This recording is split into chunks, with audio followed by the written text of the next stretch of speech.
of this hotel are stinky.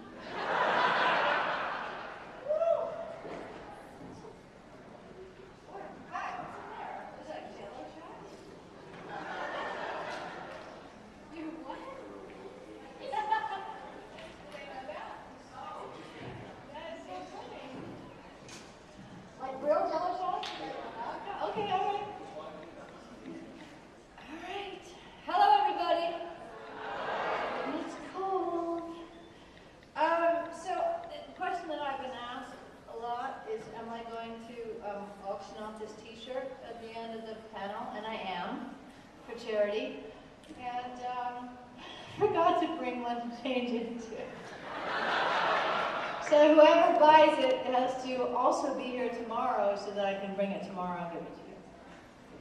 Or something else. If you come up with another, you can buy me a shirt. I'm here until, what is it, 3. Joel Schumacher called me up and congratulated me. And then Lauren Schuler-Donner nixed me. The producer. Wow. And there are a few other painful ones.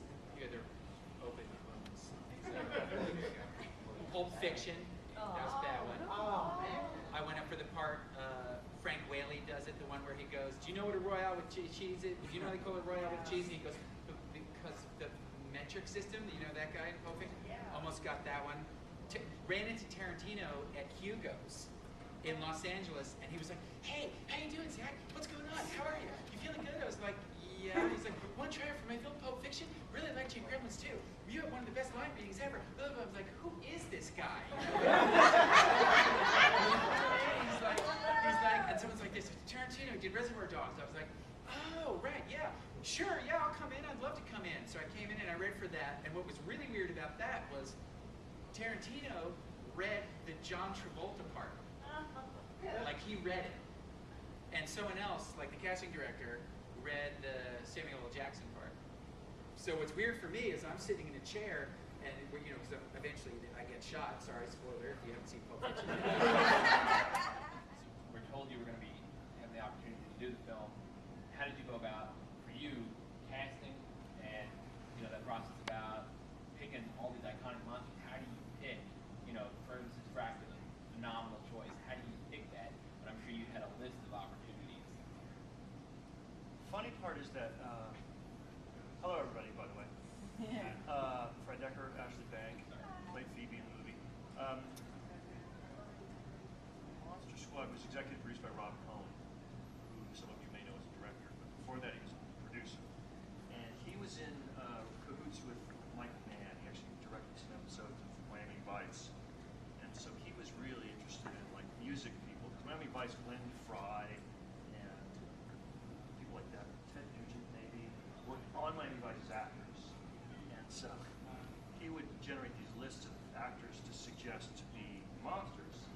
And there'd be actors, you'd see all these names, Liam Neeson and these people, and then there'd be music person. And I was very amused, and Shane Black, my co-writer, and I were quite amused, because one of the it said Dracula at the top, and then suggestions, and it was actors' names, and then somewhere in there it said ZZ Top.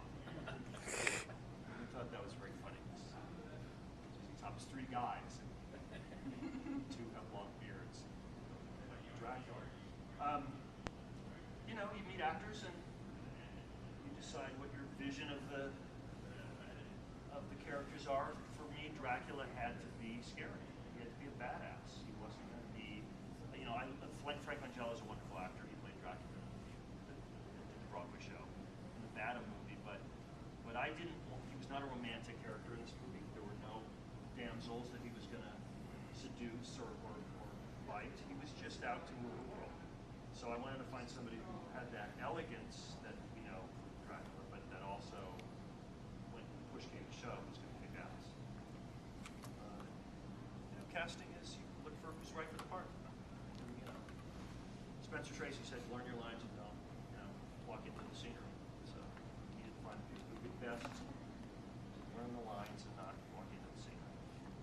How many times has anyone asked you if they could recite the amulet line to you? Because Actually, never. Really? Yeah, Yeah. I don't get that a lot. I mean, as a child actor, was that a traumatizing? I mean, obviously you know the actors and you know it's make believe, but still that has to be traumatizing to an Well, extent.